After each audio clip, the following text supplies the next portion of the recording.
Hello, and welcome to the podcast's Early Christian Texts, the Bible, and Beyond. We explore historical and spiritual questions about Jesus, gender, women, salvation, healing, and the meaning of life.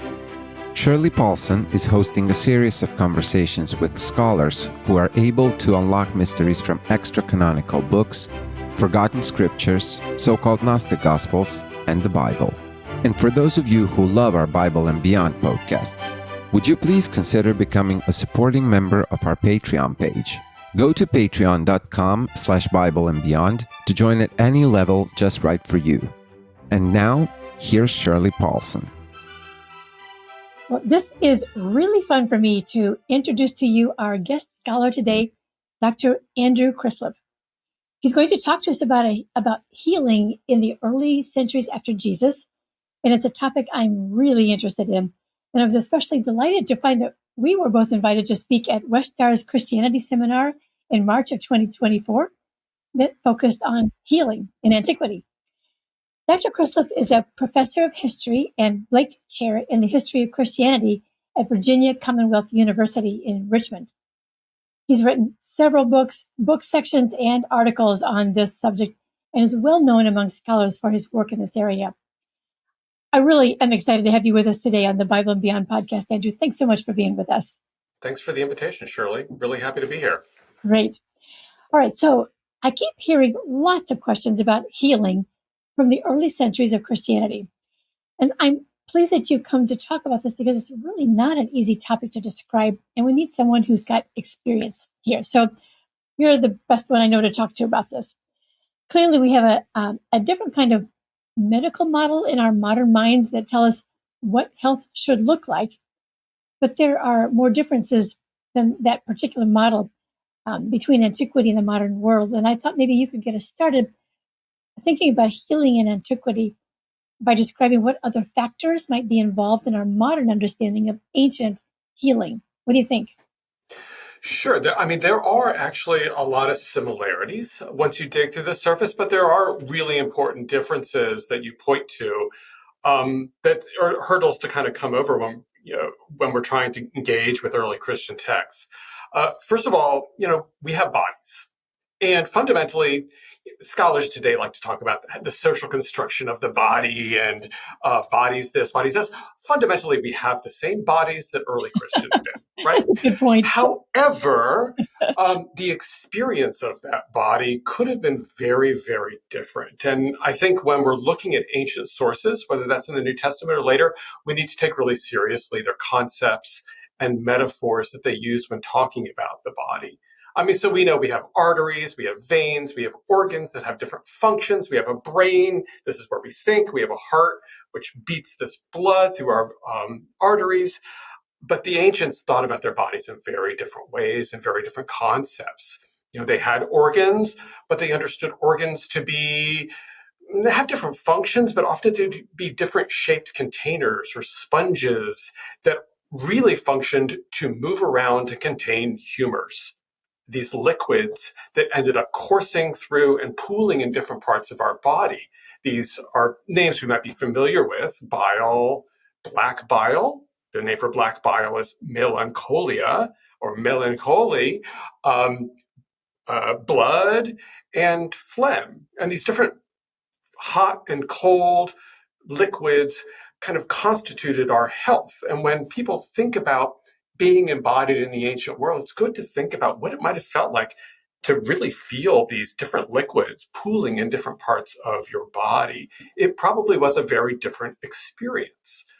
So the nature of the body and the way people thought about their bodies is an important difference. Going along with this, just to kind of get into a little bit more of the differences and similarities, a lot of people in the ancient world, certainly when you're coming from a medical point of view, understood health to really be equilibrium, to be a balance of these different humors within the body. Okay. So in order to heal, you're trying to take something that has been disordered. You have these hot and cold, dry and wet factors, forces in your body that get out of balance often in complicated ways, not just too dry, but too dry, and also too wet somewhere else, etc. And the goal of medicine is to bring that all back into its original balance. But for every human being, you can have a different constitution. So you and I might have naturally different states, naturally different balances.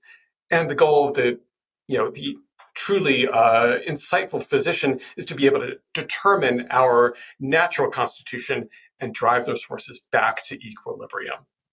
Could I bring you then to Jesus in this? Because I don't think he didn't ever talk about those things. So what was his healing like that would take all that into consideration, or did they connect? So where I'm talking about a idea of health as equilibrium, often this comes out of elite literature, Greco-Roman literature. Probably Jews also who were educated in the time of Jesus in Judea would have known this literature. This is what you get in the Hippocratic literature, Hippocrates, the founder of medicine, or closer to the time of Jesus, the medicine of Galen, who really was the basis for Western medicine from the 2nd century to the 19th century. This is the literature of medicine that we have from the elite Greeks and Romans. For a lot of other people, including, I think, those around Jesus specifically, they would probably have a different competing understanding of sickness and health. And this anthropologically would be more of a model, not of balance, but of invasion. That we are sick. Invasion. Okay. So instead of being sick because my humors or my forces have been out of balance, I am sick because something external has entered my body and must be cast out. Okay. So that's a very different kind of concept, but it was still an ancient part of the Very world. much so. These were two competing concepts. And you can see we still have these competing concepts. When I speak about balance, you can go to a naturopath and get that same, or a lot of traditional medicines, Ayurvedic medicine, traditional Chinese medicine, in different ways will evoke this language of equilibrium. But if you go to a doctor, often it will be invasion. You have a virus that has entered your body and we now need to kill it. Or we need to take this cancer out of your body.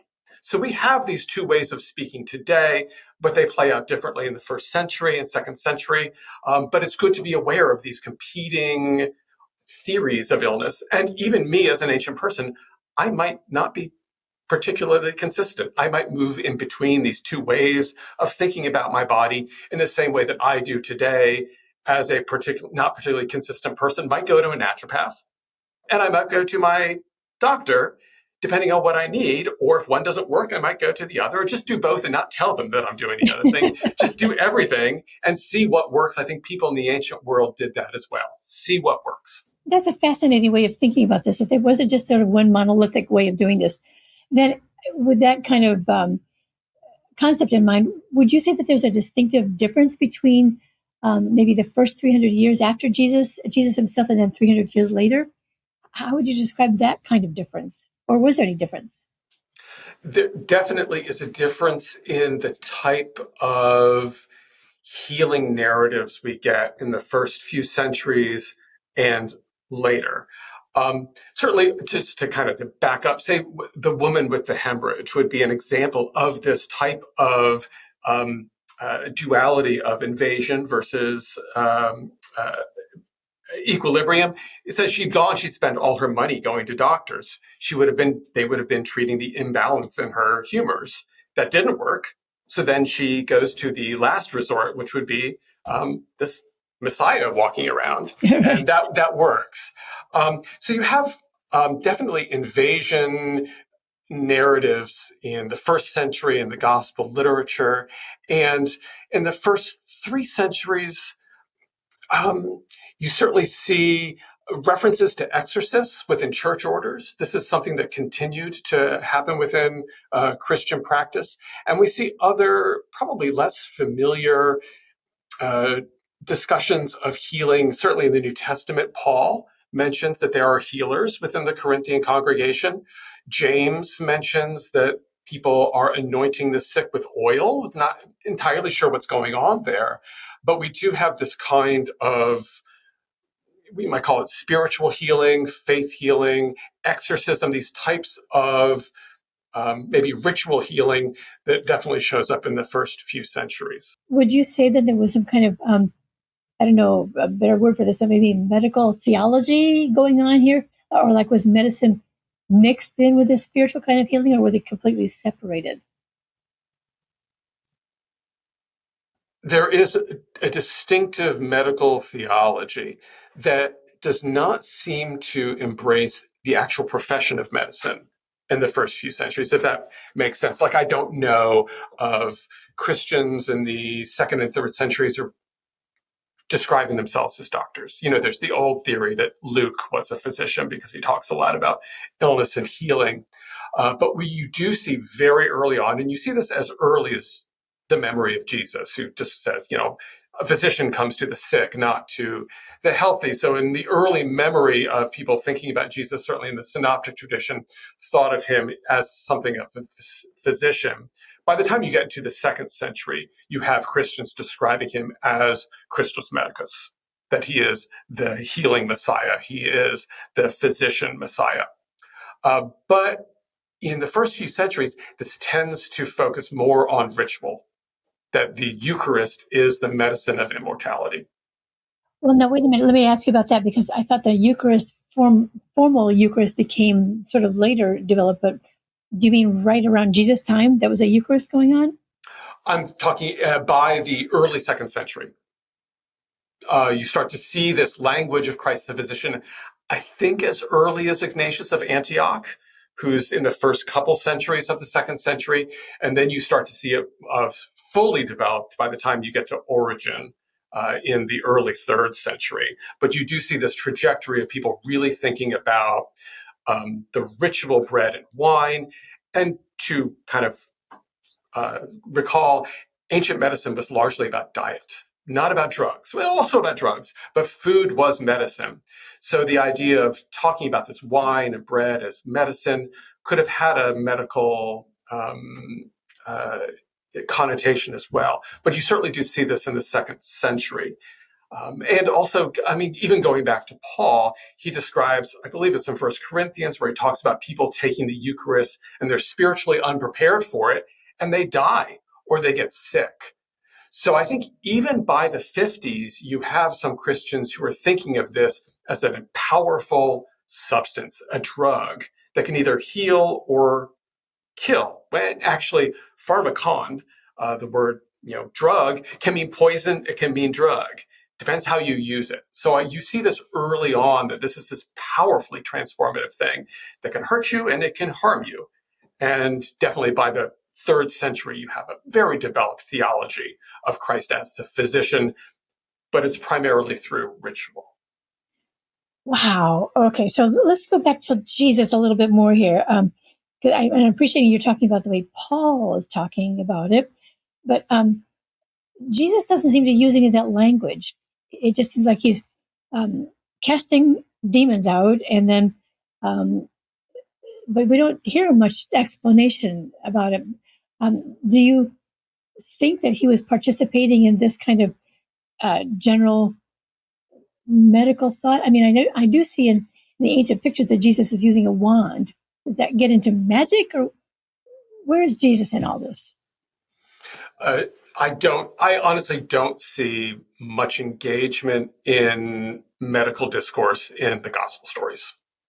I think he, as a historical figure, would have been working in a very different sort of mode. I think one could plausibly see him as a magician. Certainly people did.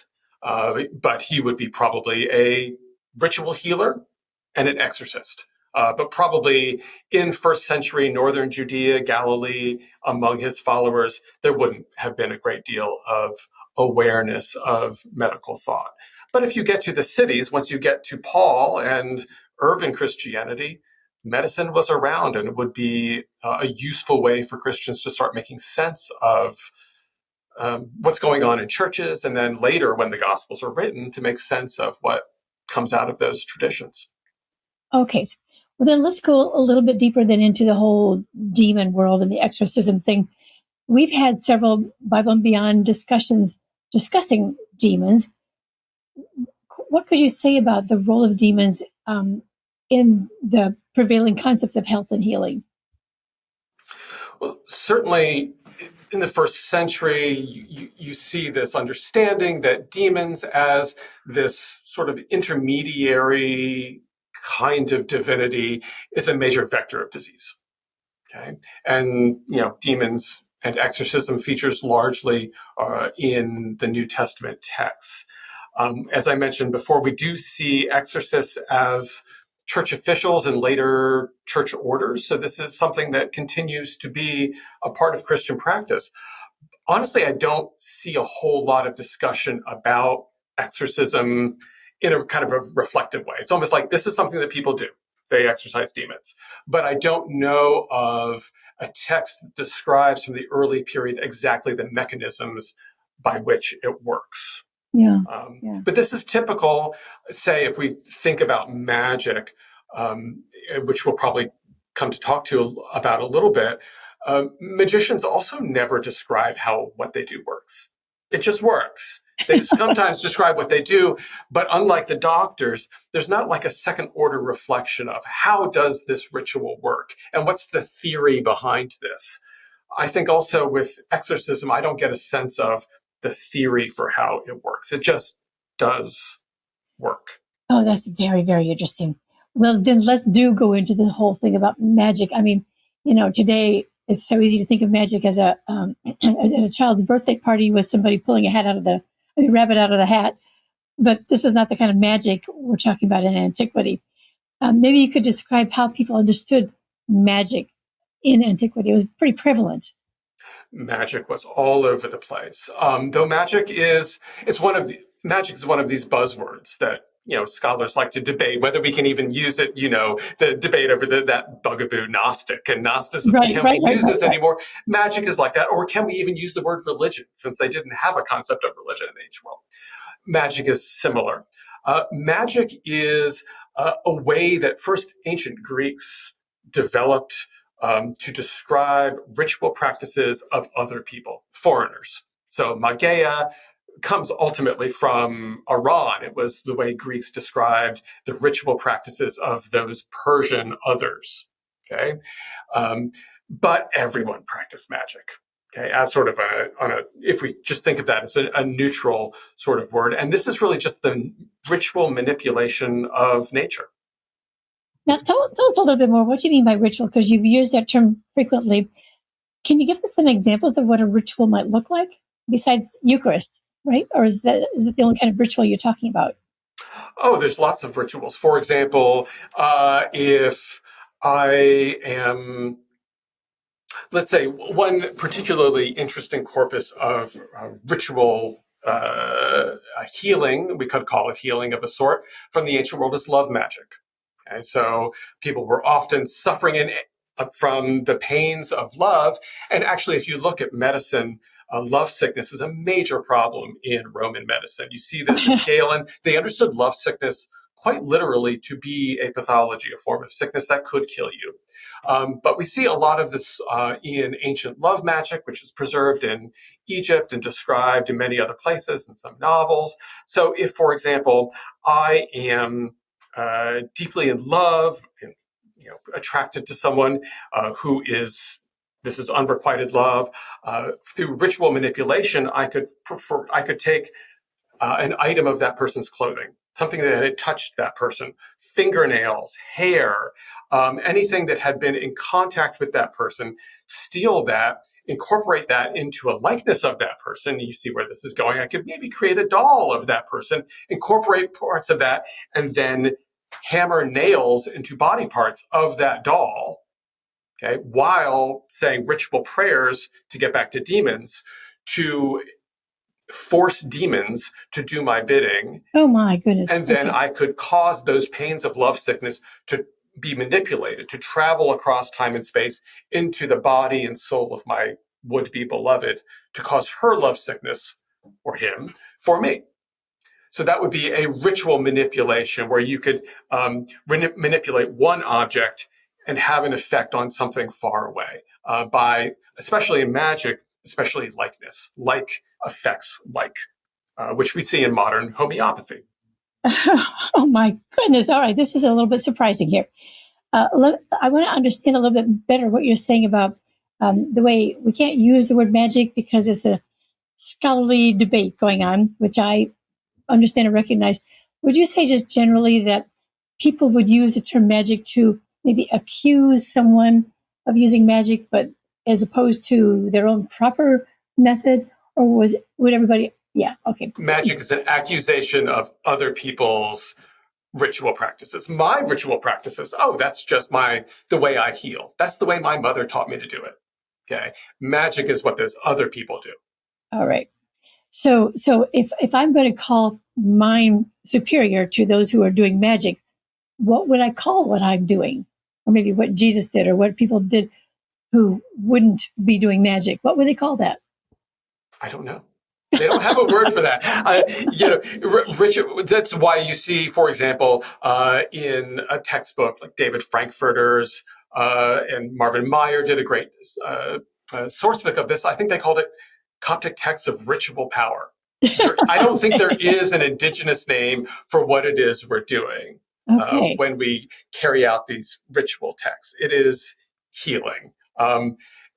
There are other types of healing that did have names that kind of were related. So, for example, we know of a class of healers that were called root cutters. And these were probably herbalists and may have been something close to naturopaths or magicians, but there were names like that, root cutters, and certainly there were women in villages who kind of transmitted these sorts of often non-written traditions about healing. But there isn't sort of that name for what we do. Okay. So we're sort of dancing around a lot of the ways people think about their bodies and think about the way diseases come and go. Another huge concept that I think seems to be involved in all this is the practice of asceticism. Would you call that kind of a ritual too, or how did asceticism fit into this? Maybe you can even define asceticism the way it fits in here. Yeah, so that's great. Yeah, so asceticism and the early Christian practice of asceticism really intersects with demons, it intersects with healing, it intersects with magic in all sorts of interesting ways. So the practice of asceticism originally had nothing to do with spirituality, really. The word askesis in Greek is an old Greek word, and it goes back to that kind of that core of Greek identity, which is going to the gym. So askesis is training. Okay. And originally it was about athletic training, which in ancient Greece was not entirely separate from medicine. What you're doing in training your body and what you're doing to stay healthy are very, very closely related. So it has this athletic and competitive and sort of connotation. And it really is about the control, the management, both of your body and of course your mind as well. So asceticism is controlling your body and controlling your mind. Okay. Well, I don't understand how that works with healing. Then, if you're controlling yourself, you just say, are you keeping yourself from getting a disease by practicing asceticism? Oh, you could be, certainly. So, for example, in medical literature, Galen, who is a second century physician, one of the things we see in doctors especially is a lot of their writings are attacking other healers for not being the correct kind of physician. And so you have someone like Galen saying, I call myself a doctor, and you need to come for me for health, but don't go to the personal trainers. You don't pay them. They're not really going to make you healthy. But you can imagine the personal trainers teaching asceticism at the gym are saying the same thing about Galen. Okay, that they are both teaching basically preventative medicine. Okay, now when you get to the Christian sort of asceticism, which is where we're kind of going with this, this becomes transformed into Christian practice as a way of controlling bodily processes and controlling the mind in order to regain a lost original sort of preternatural or the health of paradise, a state of health that we have lost through the fall into sin.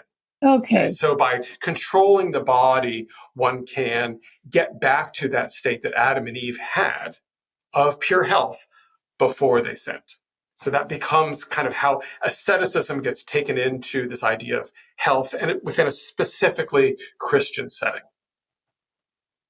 it seems a real twist of things to come to that conclusion. Am I right, or is this was a natural evolution? I mean, this seems so forced into this way of looking at things. Maybe I've just read so much of this stuff, it just seems natural. But Okay. you do see early on, but in Hellenistic Judaism and then into early Christian reception of that, the idea that the world that we live in is a world of sickness because of the fall. Okay. Okay. So you see this, in certain Christian theologians, but you can see it in something like a text like the Life of Adam and Eve, which is a pseudepigraphic narrative, mainly narrated by Eve, but also Adam's in it, about what happened in the Garden of Eden and then what happened immediately after that. And one of the things that's developed in that text, which how we date it is, of course, debated as everything is, but the real kind of outcome of the disobedience of Eve and Adam in the Garden of Eden is the introduction of disease into the world, the introduction of illness, which they did not have before. Okay, so when Adam gets sick at the end of his life, everyone's like, "What's happening here?" Because no one had gotten sick before. So this, at least by the first century of the Common Era, you have Christians and Jews thinking about why is there so much disease in the world? It's because of this primal error. So how do we get back to what we want, which is what's better than health? Well, maybe here on this earth, we can figure a way to manipulate our bodies, to control our minds, to approach that kind of health that Adam and Eve would have had at the beginning. So it's really not a huge leap from the way that people started to think about the Genesis text, which you see, of course, in Gnostic literature as well. Yeah, I appreciate you bringing that link together for us. And this, so then let's go back into what you brought up now with Gnosticism. How does that play into this theology of healing then, this other kind of view? I think the Gnostics and the Valentinians played a core role in, certainly by the 2nd century, Christians trying to think creatively about the nature of healing, the nature of illness in the world that we live in. And so some texts that listeners to this podcast might be familiar with would be the Secret Book of John or the Apocryphon of John. Sometimes it's called the Secret Revelation of John. We see this was really a core scripture of the Gnostics, according to Irenaeus. And we see sort of in the heart of this Eden narrative, the creation of Adam. And so how is Adam created in the Secret Book of John? Well, it's created by cosmic demons. So these demons or archons, maybe there's 365 of them. That seems like a good number. Each of them, which is the cosmos, all pick a part of the body of Adam and fashion it. And then some of them also pick emotions of Adam and different rational faculties. So our emotions, our cognition, and all of our body parts are fashioned by these demons. Okay. In the Gnostic worldview, then, how do you get control of the body? How do you get control of the mind and thus escape it and get back to where you came from? That's through asceticism, through controlling these body parts, through knowing the names of the demons that kind of mark each of our body parts and our thoughts. We can then control it and then control our bodies and then escape the domination of the stars and the world in which we live. So you start to see this early asceticism there in these Gnostic and then kind of the later Valentinian texts, I think. So, well, then, with Gnosis being so tightly involved in that, do you think that you're saying that asceticism gives them the path out of it, but do you think that the gaining of Gnosis or the gaining of understanding of something also relates to this, or is it just simply practicing a ritual? I think they're interrelated. The reception of Gnosis, of what I think my the way I was trained would be to think of Gnosis not as knowledge, but as acquaintance. That's the way Bentley Leighton describes it or translates it in his scriptures. And so it's not book learning. The Gnosis is not book learning. It is the knowledge that I get from someone I love. but the knowledge I get from being in a body, this true acquaintance, knowing who you are and knowing your relationship to other people that you love. And so this gnosis and understanding the true nature of yourself are, I think, inextricably linked. Interesting. Okay. So then to wrap this up, there's so much more to ask you, but to sort of get all this together, maybe one piece here. How would you say that this research on healing concepts in the early centuries should impact our reading of the New Testament, do you think? I would love people to stop reading the New Testament as the New Testament, but to incorporate it into the larger trajectory of Christianity beyond the Bible. I see. If you get what I mean, I think, for example, there's a big conference that scholars go to, the Society of Biblical Literature, and there will be sessions on healing. Every time there's lots of sessions on healing, and overwhelmingly the concern is the Bible. And there will be more papers trying to reinterpret a lot of these often very few healing narratives in the Bible. There's so much more out there in early Christianity that I would like to see the New Testament move beyond the Bible. The New Testament read as important early Christian text, but not separated from the Gnostic and Valentinian and Marcionite and ascetic reception of that, because I think it's all part of a common discourse in the ancient world. That's really cool that you tied this all together by referring to the name of our podcast, which is The Bible and Beyond. Yes. Because, I think we feel the same way, that the Bible has to be understood in the context of the beyond, what else is out there that helps us understand it all. That's really cool. So then I will look forward to seeing you at that conference and hearing more from you. But I sure do appreciate you stopping by to talk to us today about this amazing topic that I think will go on and on and on. But for right now, you've given us a lot to chew on, and I really appreciate your helping us out with this, Andrew. It's my pleasure.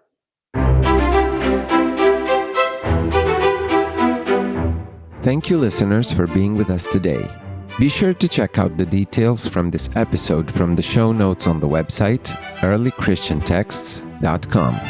Or just come browse around on the website to find all the other resources provided for you there. Also, we ask for your support to keep producing these podcast interviews. Please consider becoming a supporting member of our Patreon page at patreon.com/BibleandBeyond. And we love hearing from you on the Facebook page at Early Christian Texts or Twitter at EarlyXIAN Texts. Be sure to come back next month for our next episode on Early Christian Texts, the Bible, and Beyond.